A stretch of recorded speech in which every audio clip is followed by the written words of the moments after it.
नमस्कार, आपका स्वागत है इंडिया न्यूज के इस खास कार्यक्रम फिरोजाबाद आगरा महाअधिवेशन में। और जैसा कि इस सेशन का नाम है, ये खुदरा और रिटेल व्यापारियों का सेशन है। और आपको बता दूं कि भारत जो है एक ऐसा देश है जहां पर असंगठित क्षेत्र का बहुत बड़ा व्यापार और कारोबार है, और उसकी अर्थव्यवस्था में सबसे ज्यादा योगदान अगर हम देखें तो इन्हीं रिटेल कारोबारियों का होता है, जो आज हमारे इस मंच पर उपस्थित है। तो सभागार में उपस्थित सभी लोगों से चाहूंगा एक जोरदार तालियों से इन व्यापारियों का स्वागत किया जाए। इस सेशन में सौरभ कृपया परिचय करा दें, कौन कौन व्यापारी हमारे साथ जुड़े हुए हैं। बिल्कुल, हमारे साथ देखिए तरुण बंसल जी हैं जो पेट्रोल पंप है और अपने अन्य कारोबार हैं। हमारे साथ प्रशांत शर्मा जी दवा कारोबारी मौजूद हैं। राजीव गुप्ता जी हैं, प्रमुख समाजसेवी भी हैं और होटल कारोबारी हैं। हमारे साथ सीए भी हैं और कारोबारी भी हैं, कुशल गुप्ता जी।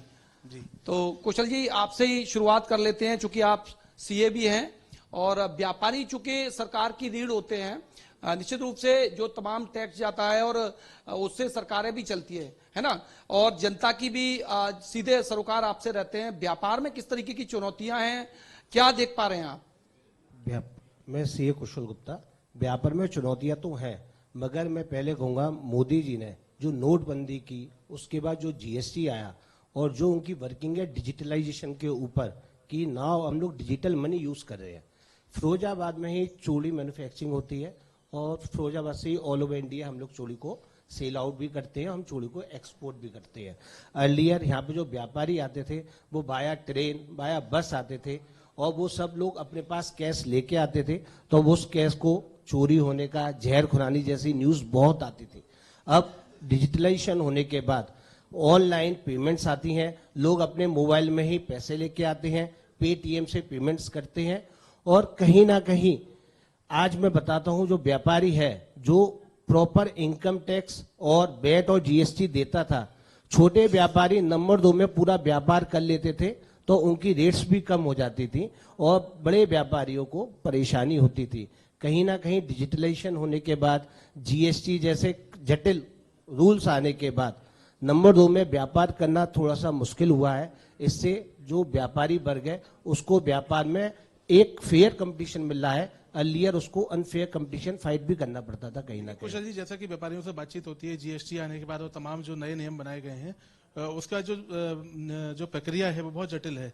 व्यापारी बहुत परेशान होते हैं। आप सीए हैं, देखिए इंडिया की पॉपुलेशन है 130 करोड़ और हम लोग एक दूसरे कर प्रणाली के ऊपर चल रहे थे। अब हम लोगों ने जीएसटी को इम्प्लीमेंट किया और क्या होता है, जैसे फिरोजाबाद चूड़ी में मैन्युफैक्चरिंग करता है, अलीगढ़ में ताले बनते हैं, किसी और इंडस्ट्री में कुछ और बनता है। जब रूल्स आते हैं तो वो किसी इंडस्ट्री के लिए तो बहुत फेवरेबल भी हो जाते हैं और किसी इंडस्ट्री के लिए अनफेवरेबल भी हो जाते हैं।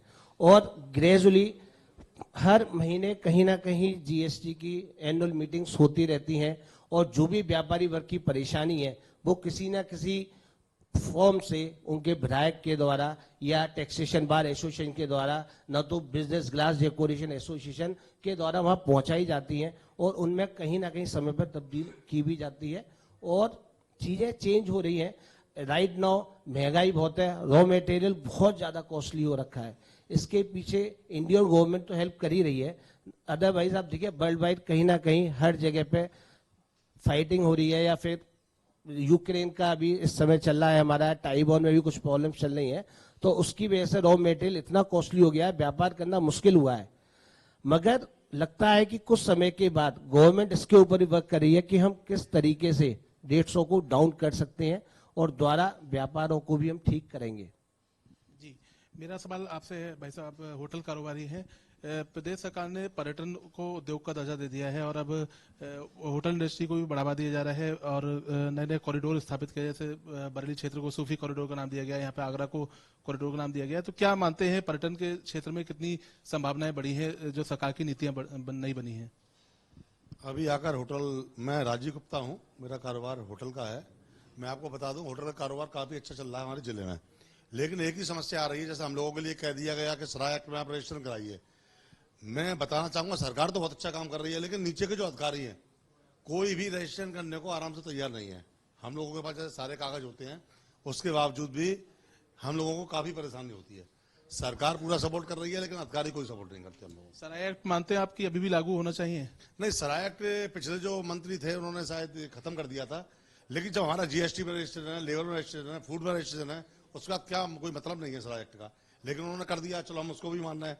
सराय एक्ट का लाइसेंस बनाने के लिए हमको 11 लाइसेंस चाहिए, और जो छोटे छोटे होटल के व्यापारी हैं बेचारों का एक भी लाइसेंस नहीं है, 2 लाइसेंस नहीं है, तो उनको बहुत परेशानी होती है। 5 से लेकर 10 लाख रुपए का खर्चा आता है उस रजिस्टर को कराने में। अभी उत्तर प्रदेश सरकार ने ग्लोबल इन्वेस्टर समिट किए, इसमें करोड़ों रुपए के प्रस्ताव होटल इंडस्ट्री से आए हैं। तो मानते हैं कि ईज ऑफ डूइंग बिजनेस का जो सरकार नारा दे रही है वो कहीं ना कहीं सफल हो रहा है। आप लोगों को जो ईज ऑफ डूइंग बिजनेस है वो दिखाई दे रही है? हाँ, दिखाई तो दे रही है, कारोबार बढ़ रहा है हम लोगों का। अब आप ये समझ लीजिए, गांव देहात में भी जो शादी हमारी जो होती है ना, वो भी बंदा चाहता है कि हम होटल में ही रूम लें। अच्छा राजीव जी, आपने कहा कि सरकार सपोर्ट कर रही है व्यापारियों को, कहीं ना कहीं अधिकारी जो है परेशान कर रहे हैं। किस तरह अधिकारियों का परेशानी का सामना करना पड़ रहा है? क्या वो चीजें हैं जो व्यापारियों को, जब सरकार का सीधा आप बता रहे हैं कि सरकार सहयोग कर रही है, कोऑपरेट कर रही है, पूरी तरीके से प्रयास कर रही है कि व्यापारियों को कोई भी असुविधा ना हो, तो ऐसे में क्या ऐसा है कि अधिकारी जो है सरकार की नीतियों पर नहीं चल रहे? मैंने सरकार सपोर्ट इसलिए कहा, हम लोगों को जो लोन वगैरह होते हैं ना, बड़े आराम से मिल रहा है, कम ब्याज पर मिल रहा है। लेकिन जहाँ अधिकारियों से हमें रजिस्ट्रेशन कराने पड़ते हैं, वो हमें बहुत परेशानी होती है। हमारे पास सारे कागज होते हैं, उसके बावजूद एक एक लाइसेंस में हमको एक एक महीना लगता है। और आप भी समझ रहे हैं, बोलना नहीं चाहूंगा कि कितनी परेशानी होती है। मतलब अगर 100 होटल हैं जिले में, तो 95 के सराय एक्ट में अभी लाइसेंस नहीं बने हैं। अच्छा, कई व्यापार मंडल काम करते हैं, व्यापार मंडलों का सहयोग किस तरह प्राप्त होता है? अब व्यापार मंडल वो काम तो बहुत अच्छा करते हैं, लेकिन वो व्यापार मंडल अधिकारियों को इर्द गिर्द रह जाते हैं। वो जो कारोबारी होता है उसका काम कोई नहीं हो पाता, उसे वो सीधा ही कराना पड़ता है। प्रशांत जी हमारे साथ दवा कारोबारी हैं। प्रशांत जी, दवा कारोबार को किस तरह देख रहे हैं आप? लंबे समय से दवा का कारोबार भी कर रहे हैं, इसमें किस तरह आप देख पा रहे हैं? क्या चुनौतियां हैं, क्या कुछ अब राहत मिली है? सर, दवा कारोबार तो पहले से आराम मिला है सरकार की तरफ से। पहले क्या था कि लोगों को दवा के लिए परेशानी होती थी, क्योंकि शॉर्टेज रहती दवाई पर। कोविड के बाद से सरकार ने काफी दवाइयों पर काम किया है। कोविड में भी लोगों को दवाइयां बहुत मिली हैं। सरकार ने उसका इतना काम किया था कि ट्रांसपोर्ट को खोल रखा था। कोविड में जो रोडें बंद थी, उस पर भी दवा वालों को सरकार ने अथॉरिटी दे रखी थी कि आप लोग अपना जाएं, अपनी दवा लेके आएं और लोगों को दें, किसी को किसी परेशानी का सामना न करना। तो सरकार ने तो बहुत सहयोग किया है। अच्छा, जीएसटी के बाद किस तरह देख रहे हैं? लोग कहते हैं कि व्यापारी जीएसटी के बाद कई उलझनों में है, समझ नहीं पा रहा है, कई बार समझ नहीं पाते हैं। तो जीएसटी को चूंकि किस तरह आप भी देख रहे हैं? सर, जीएसटी से और उससे पहले से ऐसा कुछ नहीं है। जो व्यापारी अपना काम अच्छी तरीके से कर रहा है और सारा काम एक नंबर में शो कर रहा है, उसको उससे कोई दिक्कत नहीं है। वो तो अपने सारे काम जो सही कर रहा है, सारा टैक्स अपना दे रहा है, तो क्या दिक्कत है सरकार के? सरकार जो पैसा कमा के जो आप व्यापारी से ले रही है, उसका फायदा एटलीस्ट व्यापारी को मिलेगा लौट के। फिर वही वो व्यापार का पैसा कमा के टैक्स दे रहा है, वो सरकार उनके प्रदेश में लगा रही है। तरुण जी, एक बड़ी बहस छिड़ी हुई है जेनेरिक दवाओं को लेकर। प्रधानमंत्री जी कहते हैं कि डॉक्टर्स को पर्चे पर साल्ट लिखना चाहिए और जेनेरिक दवाओं को प्रोत्साहन करना चाहिए। उसके लिए प्रधानमंत्री जन औषधि केंद्र भी खुले हुए हैं। लेकिन देखा यह जाता है, अभी जो डॉक्टर्स का सेशन था इससे पहले, उसमें भी इसी विषय पर चर्चा हो रही थी कि जांचों के नाम पर एक बड़ा खेल होता है। एक बड़ा खेल दवा कंपनी भी करती है प्रोपेगेंडा बेस्ड दवाइयों को बेचकर। उस पर क्या कहना चाहेंगे? सर, ऐसा आपको लग रहा है कि दुनिया में हर तरीके के लोग होते हैं। कुछ लोग अच्छे होते हैं, कुछ बुरे भी होते हैं। अब दवा के जो जेनेरिक सरकार ने दवा दी है, उससे भी लोगों को आराम है। और पर एक डॉक्टर हमेशा यही सोचता है कि उसके पास जो मरीज आया है वो ठीक होके जाए, उसको परेशानी ना हो। उसका पहला एम यही होता है कि मरीज उसका ठीक होके जाए, जिससे तो परेशानी ना हो। प्राइवेट डॉक्टर का एम हमेशा यही रहता है कि मरीज ठीक हो तो आराम मिले, उसका से कोई ज्यादा वो नहीं। अब दुनिया में हर तरीके के लोग हैं, पर मेरा मानना है कि ज्यादातर डॉक्टर अच्छे हैं, वो यही कोशिश करते हैं कि मरीज को कम पैसे की दवा, खुद डॉक्टर भी देखते हैं दवा के पैसे कम है तो वही दवा लिखते हैं, डॉक्टर प्रिस्क्राइब करते हैं मरीजों को। मैं आपसे निष्पक्ष होकर ये जानना चाहता हूँ, क्या दवा कंपनियां प्रोपेगेंडा बेस पर डॉक्टरों को फायदा पहुंचाने के लिए ज्यादा मूल्य पर दवाइयों को बेचती हैं? सर, ऐसा पहले कभी जब होता था, पुराना टाइम था, जब से सरकार जो प्रदेश में और केंद्र में जो नई सरकार आई है, तब से उस पर बहुत लगाम लगी है। अब सरकार ने ये क्राइटेरिया तय कर दिया है, हर दवाई की रेट सरकार तय कर रही है। बहुत सी दवाइयों की जरूरतमंद दवाइयों की सरकार रेट तय कर रही है कि उसकी ये रेट इससे ज्यादा नहीं होगी, तो उस पर सरकार का पूरा फोकस है। ठीक है, आपसे जानना चाहूंगा भाई साहब, आप तेल के कारोबारी हैं। सरकार जो है इलेक्ट्रॉनिक व्हीकल को बढ़ावा दे रही है, जगह जगह चार्जिंग स्टेशन भी स्थापित किए जा रहे हैं। उत्तर प्रदेश सरकार ने इलेक्ट्रॉनिक व्हीकल पर अब टैक्स और रजिस्ट्रेशन दोनों में ही छूट दे दी है। तो क्या मानते हैं कि आगे जो पेट्रोल पंप के कारोबारी हैं वो चार्जिंग स्टेशन में इन्वेस्टमेंट करेंगे? और अभी जो आपका पेट्रोल पंप का कारोबार है, क्या उसमें पहले से गिरावट आई है और ज्यादा जो तो आई है आपके पेट्रोल पंप का लाइन में? लेकिन जो charging station points company government बना रही है, उससे बेनिफिट तो मिलना है, पॉल्यूशन भी कम होना है उसकी वजह से। और ये पेट्रोल पंप है आगे, इनमें आगे दिक्कत आएंगी, ये कन्वर्टेड होंगे हाइड्रोजन में और भी चीजों में, इस कन्वर्ट करेगी।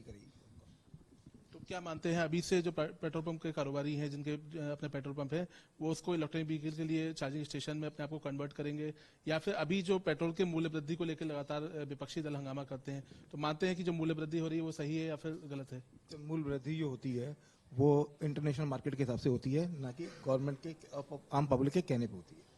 अच्छा तरुण जी, मूल्य वृद्धि से जानना चाहूंगा कि क्या जो आपके कस्टमर्स हैं उन पे कोई फर्क पड़ता है? लगातार जब कीमतें बढ़ती हैं, इजाफा होता है, तो क्या उसमें कहीं आप गिरावट देखते हैं? हाँ, बहुत गिरावट आती है। कस्टमर पहले 100 रुपए का पेट्रोल लेता है तो उसको 1 लीटर पेट्रोल मिल जाता है। अगर 200-150 रुपए लीटर हो जाएगा तब भी उसको 150 रुपए लीटर आएगा, लेकिन 50 रुपए उसको ज्यादा देने पड़ेंगे, तो उसकी रनिंग कॉस्ट बढ़ जाती है, इसलिए वो अपने चलना फिरना कम कर देता है। अच्छा, तेल की कीमतों पर सरकार से क्या कहना चाहेंगे? आप चूंकि पेट्रोल पंप कारोबारी हैं, पिछले 1 साल से तो सरकार ने पेट्रोल डीजल की कीमतें बिल्कुल वो कर रखी हैं, कंट्रोल में कर रखी हैं, ना बढ़ने दी गई हैं, ना कुछ हो रहा है। आशीष, मेरा एक सवाल इनसे था, चूंकि पेट्रोल पंप चलाते हैं, ये जो चिप लगाने की बात, पिछली बार बहुत बड़ी कार्रवाई हुई, बहुत सारे पेट्रोल पंप बंद हो गए, और खासतौर पे पश्चिम उत्तर प्रदेश में तो बहुत बड़ा नेक्सस इसका काम करता है। आप पेट्रोल के धंधे में हैं तो आप जानते होंगे ये क्या होता है, कैसे होता है, आदमी कैसे बचे, ये जरा सा कुछ बताइए, कैसे आदमी पहचान तो कभी किया नहीं है, इसके बारे में मुझे ज्यादा जानकारी भी नहीं है इसके बारे में। नहीं, मैं तो बचने की बात पूछ रहा हूँ। नहीं तो बचने की तरीका मेरे को भी नहीं मालूम था। मतलब आपने अगर मैंने किया होता तो बचने का तरीका मैं सोचता ही, मैंने किया ही नहीं, इसलिए मुझे मालूम नहीं है। अच्छा कुशल जी, आपका नाम भी कुशल है और आप बतौर एक्सपर्ट यहाँ बैठे हुए हैं, 3 बड़े कारोबारी यहाँ पर हैं, पेट्रोल पंप वाले भी हैं, होटल वाले भी हैं, दवा वाले भी हैं।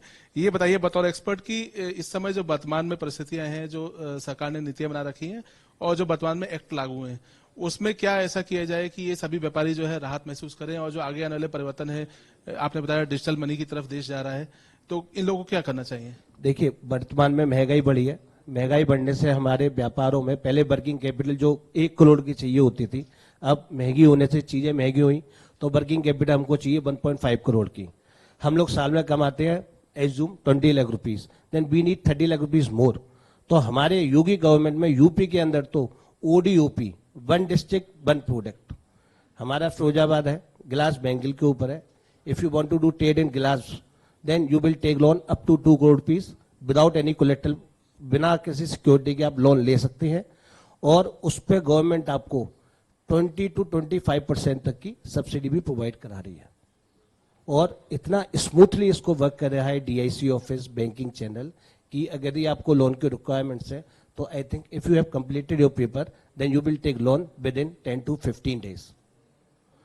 जैसे ही आगरा में चमड़ा व्यापार है, अलीगढ़ में ताले का व्यापार है, जिस जिले में जिस तरीके की व्यापार है उसके लिए ODOP स्कीम पर गवर्नमेंट बहुत तेजी से वर्क कर रही है। हमारे लास्ट फाइनेंस मिनिस्टर ने अभी जो बजट आया था, उन्होंने उसमें 9,000 करोड़ रुपीस का फंड प्रोवाइड किया था only for distribution of subsidy in that type of schemes. और भी स्कीम्स है, मुख्यमंत्री रोजगार योजना है, प्रधानमंत्री रोजगार योजना है। छोटे मझले व्यापारी जो ठेला लगाते हैं, जो परचून दुकान चला रहे हैं, उनके लिए भी मुद्रा योजना टाइप के स्कीम्स निकाल रखी है। और कहीं ना कहीं गवर्नमेंट उनको फोकस कर रही है कि आपको इतना लोन डिस्ट्रीब्यूट करना है, ऐसा नहीं है लोन उसी को देना है जो बिजनेस कर रहा है।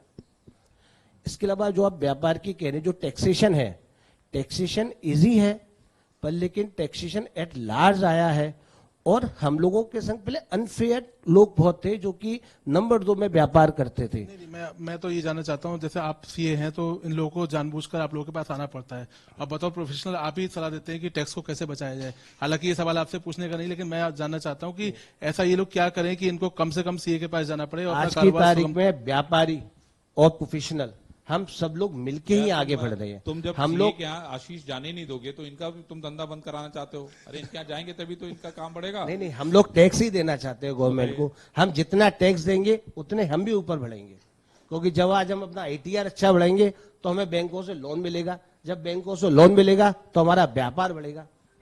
सब चीजें एक दूसरे से कनेक्टेड है। जब हमारा पॉजिटिव रिस्पॉन्स होगा तो हर चीज पॉजिटिव होगी।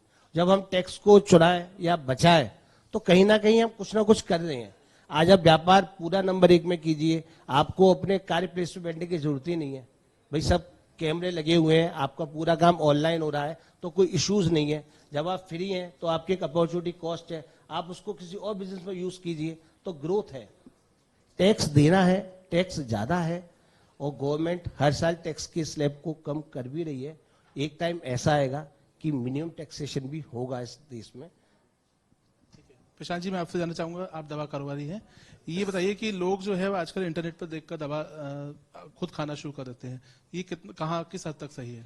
सर ये बहुत ही गलत हो रहा है कि लोग ऑनलाइन दवाई मंगा रही हैं। कई कंपनियां ऑनलाइन दवाई सेल कर रही हैं, उससे क्या है जिसको जरूरत नहीं है उसको भी दवाई की आदत पड़ जाती है। इसमें कई दवाइयां ऐसी जो सरकारी तरफ से बैन है, नार्कोटिक्स की दवाई सरकारी तरफ से बैन है।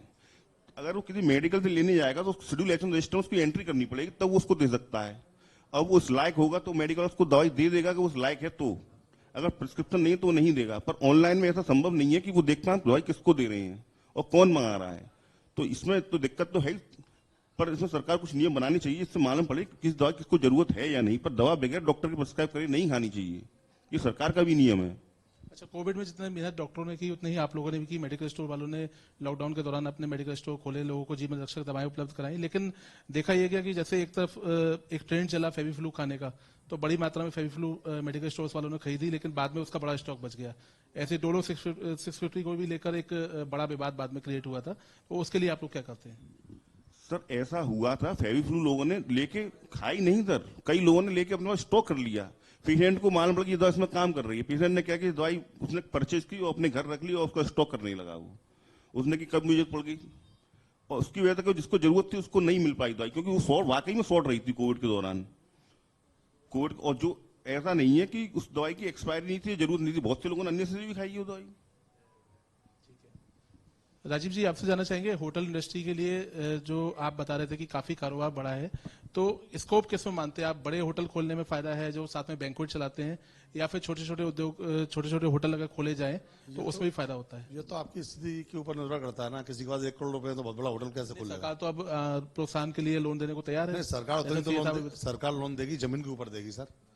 तो ये तो आपकी कैपेसिटी है ना, कितनी प्रॉपर्टी है आपके पास। लेकिन छोटे से अगर कारोबार चालू होगा फिर बड़ा होगा तो ज्यादा बेहतर है। एकदम बड़ा खोलने से कोई फायदा नहीं, छोटे से बड़े में। आप सभी मेहमानों का बहुत शुक्रिया। या रुकेंगे छोटे से ब्रेक के लिए। एक सवाल मैं पूछना चाहता हूँ ये दवा व्यापारी से, एक सर एक सवाल खाली मैं ये पूछना चाह रहा था सर कि ये जो ऑनलाइन दवा वाले लोग आ रहे हैं, ये आप लोग व्यापार कर रहे हैं, आप लोग आपका इस पे क्या कहना है? सर दुनिया में कई तरह के व्यापार नए नए लोगों को रेवेन्यू मिल रहे हैं। एक तरीके से समझिए कि अगर कोई व्यापार आदमी नया खोल भी रहा है तो लोगों को उस पर जॉब मिल रही है, नौकरी मिल रही है। और बड़ी बड़ी कंपनियां क्या है कि अब वो छोटे रिटेल व्यापारी तो निगाह करने लगी है बड़े व्यापार को छोड़कर, क्योंकि अपनी इंडिया की जनसंख्या बहुत ज्यादा है और लोग मोबाइल का इस्तेमाल, हर आदमी का तो मोबाइल है, और मोबाइल से जब वो इस्तेमाल कर रहे हैं तो दवाइयां उनको आसानी से मिल भी रही हैं ऑनलाइन और सस्ती भी मिल रही हैं।